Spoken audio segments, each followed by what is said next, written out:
যারা 2026 সালে রাশিয়াতে পড়াশোনা করতে আসতে চাচ্ছেন তাদের জন্য আমাদের আজকের এই ভিডিওটি। যারা মূলত রাশিয়াতে অনার্স করবেন, মাস্টার্স করবেন, তারা চাইলে আমাদের অফিসে এসে যোগাযোগ করে আবেদন করতে পারেন। আজকে আমরা জানবো রাশিয়াতে এডুকেশন ব্যাকগ্রাউন্ড অনুযায়ী আপনাকে কেন ইউনিভার্সিটি সিলেক্ট করতে হবে। অনেক সময় দেখা যায় বাংলাদেশে অনেক প্রতিনিধি আছে যে শুধুমাত্র একটা ইউনিভার্সিটি নিয়েই কাজ করে বা দুইটি ইউনিভার্সিটি নিয়ে কাজ করে। সে তখন কী করে, 400-500 স্টুডেন্টের ফাইল দুইটি ভার্সিটিতে ভর্তি করায়। তো সেখানে দেখা যায় ভিসা রেশিওর হালটা খুব কমে যায়, সেখানে 50% 60% ভিসা রেশিও থাকে। বাট আপনি যদি আপনার এডুকেশন ব্যাকগ্রাউন্ড অনুযায়ী আপনি যদি ভার্সিটি চুজ করেন এবং আপনি যদি কমন ভার্সিটিগুলো যদি আপনি এড়ায় চলেন, তাহলে কিন্তু আপনার ভিসা পাওয়ার সম্ভাবনা থাকবে। তো আমার কথা হচ্ছে, যারা মূলত আবেদন করতে চাচ্ছে রাশিয়াতে, তাদেরকে কমন যে বিশ্ববিদ্যালয়গুলো আছে, কমন বিশ্ববিদ্যালয়গুলো আপনাদেরকে অ্যাভয়েড করতে হবে এবং আপনাদেরকে এডুকেশন ব্যাকগ্রাউন্ড অনুযায়ী আপনাদেরকে আবেদন করতে হবে। সায়েন্সের স্টুডেন্ট সায়েন্সের ভার্সিটিতে আবেদন করবেন, আর্টসের স্টুডেন্ট আর্টসের ভার্সিটিতে আবেদন করবেন, কমার্সের স্টুডেন্ট কমার্সের ভার্সিটিতে আবেদন করবেন।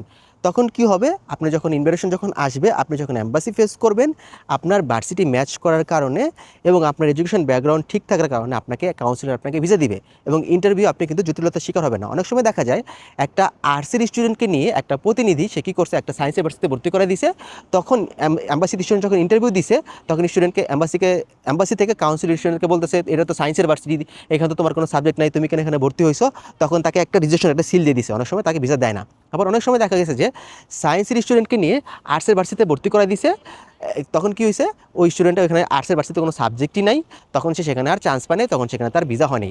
হ্যাঁ, আপনার চেষ্টা করবেন যেগুলো স্টেট ইউনিভার্সিটি আছে, যেরকম আপনার স্টেট ইউনিভার্সিটি, এক্সাম্পল দিচ্ছি আপনাদেরকে, যেমন মস্কো স্টেট ইউনিভার্সিটি, আপনার Yaroslavl state university, Tambov state university, এই ধরনের যে স্টেট ইউনিভার্সিটিগুলো আছে, এগুলোতে আপনার সায়েন্স আর্টস কমার্সের সাবজেক্ট আছে, সেখানে আপনারা চুজ করতে পারেন যে কোনো ফিল্ডেরই। বাট আমি সাজেশন করবো, সায়েন্সের স্টুডেন্ট সায়েন্স আবেদন করবেন, আর্টসের আর্টস, কমার্সের কমার্স। এবার আসি আবেদন করতে কী কী লাগে, অনেকে কোশ্চেন করে, কমন কোশ্চেন, এটা সবার কোশ্চেন বা প্রসেসটা কি।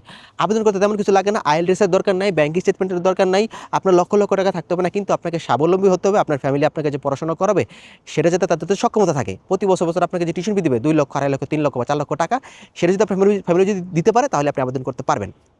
আর আবেদনটা কী লাগবে, পাসপোর্ট লাগবে, একাডেমিক ডকুমেন্টস লাগবে। অবশ্যই যারা ব্যাচেলর করবেন তাদের অবশ্যই এজ 23 বছর 24 বছর বেশি হতে পারবে না। অবশ্যই যারা মাস্টার্স করবেন তাদের এজ 26-28 বেশি হতে পারবে না। বাট আমরা রেকমেন্ড করি যারা 23 সালে, 24 সালে, 25 সালে যারা পাস করছেন, তারাই কেবল আবেদন করেন, তাহলে আপনাদের ভিসা হবে, আপনাদের টাকা পয়সা নষ্ট হবে না।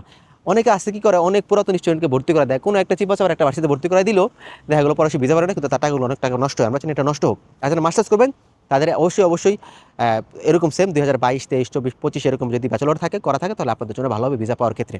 আর আবেদন করতে হলে আপনাদেরকে কোথায় আসতে হবে, কাকড়া গ্লোবাল আসতে হবে। কাকড়া গ্লোবালটা কোথায়, ঢাকা সাভার অবস্থিত। আমাদের প্রতিষ্ঠান ঢাকা সাভার অবস্থিত, রানা প্লাজার পাশে, RS টাওয়ারের 2য় তলায়।